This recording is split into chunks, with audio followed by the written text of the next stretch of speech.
here, Falcons Bucks. This one should be another really really good game, and I think that you got a Falcons team that I think we figured out who they are. If they can run, they can beat you.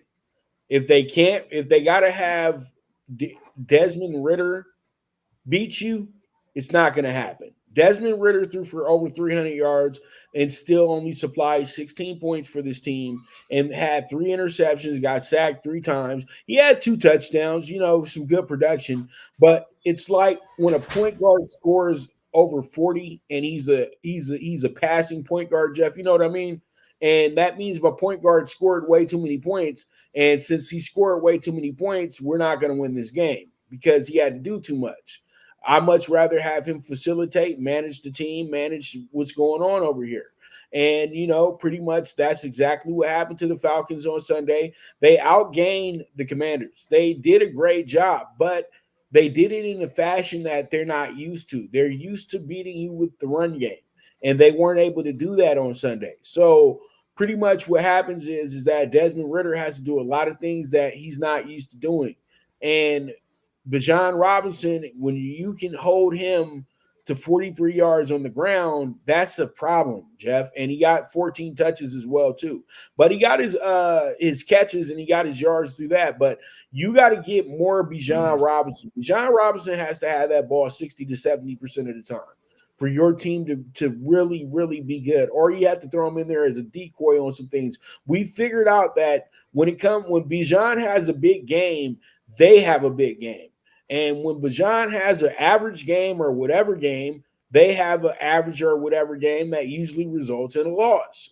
So the Falcons need to figure out how they're going to implement more Bijan into the lineup and not ask Desmond Ritter to overdo it, in my opinion. You know what I mean? Desmond Ritter is a good game manager, but you're not asking him to be Peyton Manning. You're not asking him to be Phillip Rivers. You're not asking him to be Tom Brady. You're asking him to be more like Brad Johnson, more like Trent Dilfer. These guys who were able to play with teams that were great at running the ball. And that's exactly what the Falcons are based on. He has to be a deceptive passer, and he's not a deceptive passer. That's the biggest problem. I think that he needs to be just breathe a little bit more, and they should be, better this week. But I just think that this is a matchup where the Bucks will make the adjustments that they need to make because the Bucks, let's be honest, they've been bad their last two games, but they played against the top two teams in the NFC. And to piggyback off your point, and you know what? I'm gonna save it to when we get to the Lions. I'm sorry, but what you call it? When you look at the Bucks, who they played the last 2 weeks, they played far better than the Falcons did. Okay, let's just be honest here. All right, the Falcons played in two games where they could have lost, and one they did. Okay, and the Bucks really do need somewhat of a breather this week because you have the Eagles on Monday Night Football. Then you have the jump start. The new wave Lions, we ain't your old Lions no more.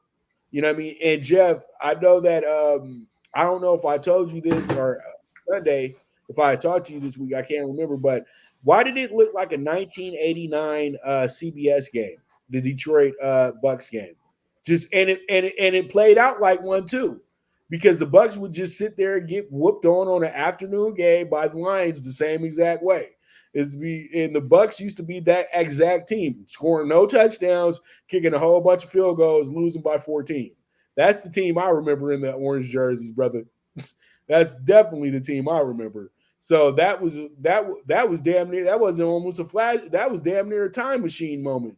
So all in all, the Bucks should be better this week because they're not going to be wearing them orange jerseys this week. They were beautiful, but we know that that's mediocrity for this team, and they got to get back to the basics. So hopefully they go all white this week and beat up on the Falcons, a team that they've had their number for the last 5 years or so, it seems like. So pretty much they should be able to get this one home, even though Tom Brady had a perfect record against the Falcons. And, Bakers has done well against them in the past in his other places as well, too.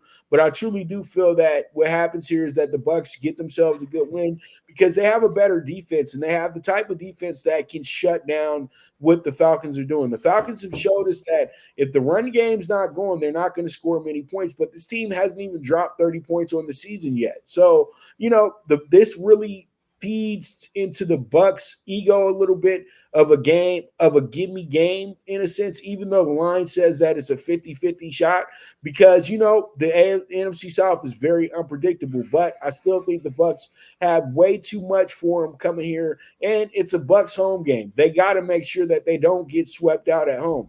This would be 3 losses in a row at home, and I know they don't want to. I know they don't want that to happen. So I'm going to go ahead and take them with the 2.5. Jeff, your thoughts? Yeah, I didn't see Doug Williams out there, Vinny Testaverde, Eric Rett, Mike Allstott, but I love the uniforms like the Patriots and the Pat Patriot. We'll get into the Lions. There's a reason why the Bucs have lost 2 in a row. I mean, Eagles and Lions back to back there. But again, my true numbers here was 2.5 with the 40, down to 2.5 with the 38.5. I bought the hook, took the Bucs -2. If you want to just play the money line, you can go ahead and do that as well.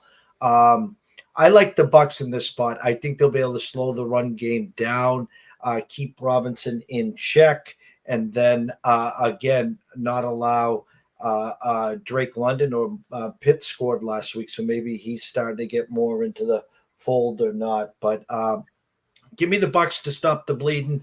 Look for at least a field goal win, 38.5. I'll go back to the 21-17, Pops, Bucs.